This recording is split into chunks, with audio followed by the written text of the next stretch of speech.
Markets were knocked on Thursday as traders were caught off guard by the U.S. decision to cancel its summit with North Korea. Donald Trump has said he will not meet North Korean leader Kim Jong Un, saying rising tensions had ruined a great opportunity for lasting peace. The geopolitical upheaval sent U.S. and European stocks downwards, with the FTSE 100 closing the day 0.92% or 71.7 points lower at 7,716.74.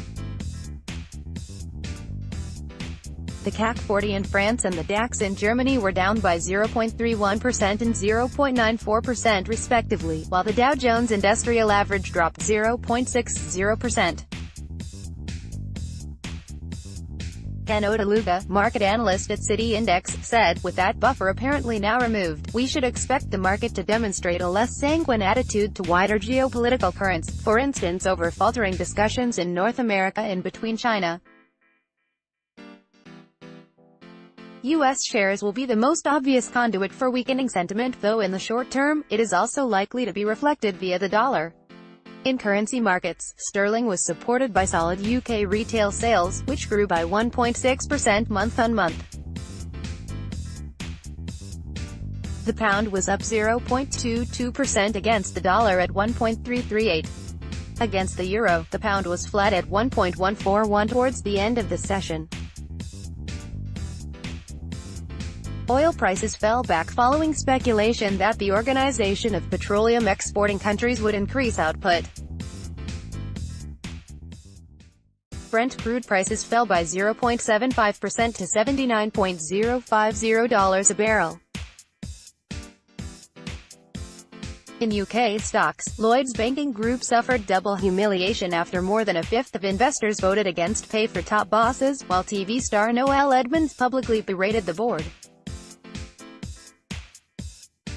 At its annual meeting on Thursday, there was more than 20% opposition in terms of votes on the director's remuneration report, which included a £6.42 million pay packet for boss Antonio Horta Osorio.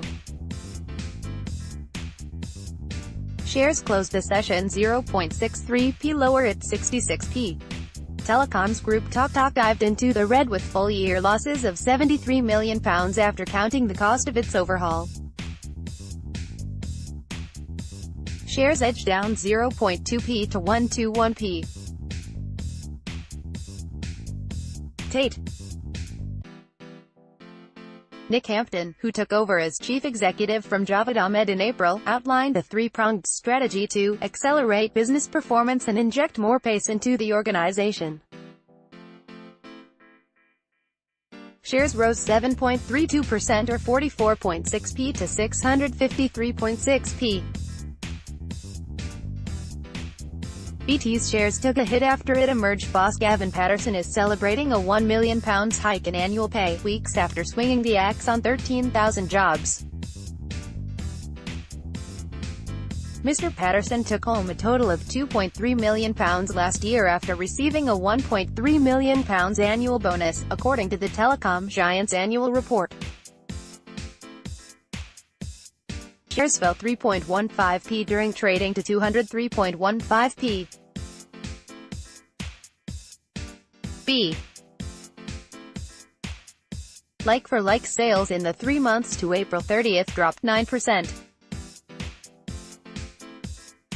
The biggest risers on the FTSE 100 were Intertek Group up 176p to 5,350p, Paddy Power Betfair up 225p to 8,855p, Smith.